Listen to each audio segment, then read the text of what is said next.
এই কই তুমি শুনছো? হ্যাঁ বলো। হ্যাঁ, বলছি কি যে আম্মা তো একটু অসুস্থ। তো ভাবছিলাম যে আমি আমাদের বাড়িতে যাব, কয়েকদিন থেকে আসি, মার ভালো লাগবে। বাবার বাড়িতে যাবে মানে? কেন তোমার সংসার নেই? তুমি তোমার সংসারের দায়িত্ব পালন করো, আর তার সংসারের দায়িত্ব সে পালন করবে।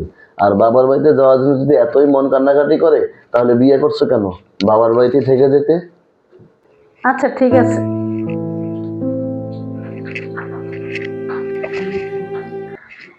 এই শুনছো, বলছি কি, আমার না পেটটা খুব ব্যথা করতেছে, আমাকে একটু ডাক্তারের কাছে নিয়ে যাবে? তুমি কি বলছো বৌমা? তোমার কি এতটুকু পেট ব্যথাতে তোমার ডাক্তারের কাছে যাওয়া লাগে? ডাক্তারের কাছে যাইতে হইলে বড় ধরনের রোগ হলে ডাক্তারের কাছে যায়। এখন একটু বিছনায় গিয়া শুয়ে রেস্ট নাও, দেখবা সব ঠিক হয়ে গেছে, বুঝতে পারছো? কি ব্যাপার, তাকিয়ে আছো কেন? যাও, যা শুয়ে রেস্ট নাও, ঠিক হয়ে যাবে।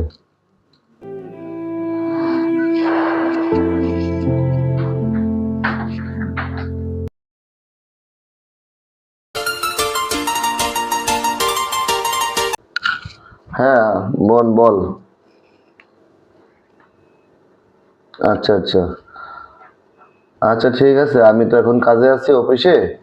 আচ্ছা, আমি বাসায় গিয়ে তোর ভাবির সাথে কথা বলে তোকে জানাচ্ছি, হ্যাঁ? আচ্ছা ঠিক আছে। এই শুনছো, বোন তো খুব অসুস্থ। তা তোমার কয়েকদিন বোনের বাসাতে থেকে আসলে ভালো হতো। বাচ্চা দুটো কি খাচ্ছে না খাচ্ছে, ওর শরীরটাও অসুস্থ, রান্না বান্না ঠিক মতন করতে পারে না, বাচ্চা দুটো খাওয়া ঠিক মতন হচ্ছে না।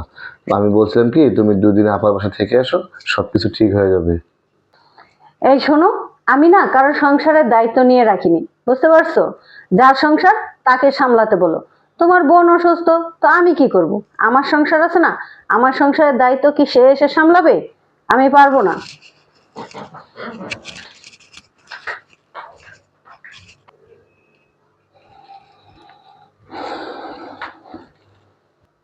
হ্যাঁ রে বাবা, দেখছিস আমার না পাটা খুব মুচকে গেছে।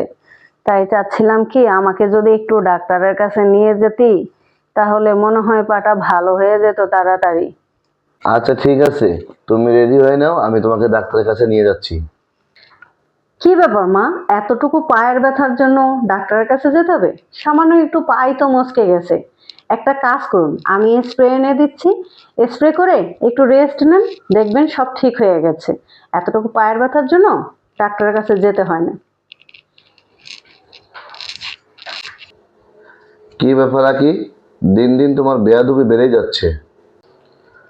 কি ব্যাপার আকি, তুমি মায়ের সাথে এরকম বেয়াদবি করলে কেন? দিন দিন কিন্তু তোমার আচরণ খুব খারাপ হয়ে যাচ্ছে, এর ফলাফল কিন্তু ভালো হবে না বলছি। মনে করে দেখো, একই ব্যবহার কিন্তু আমার সাথেও তোমরা করেছিলে। তো একই ব্যবহার তোমরা করলে সমস্যা হয় না, কিন্তু আমি করলে সেটা বেয়াদবি হয়।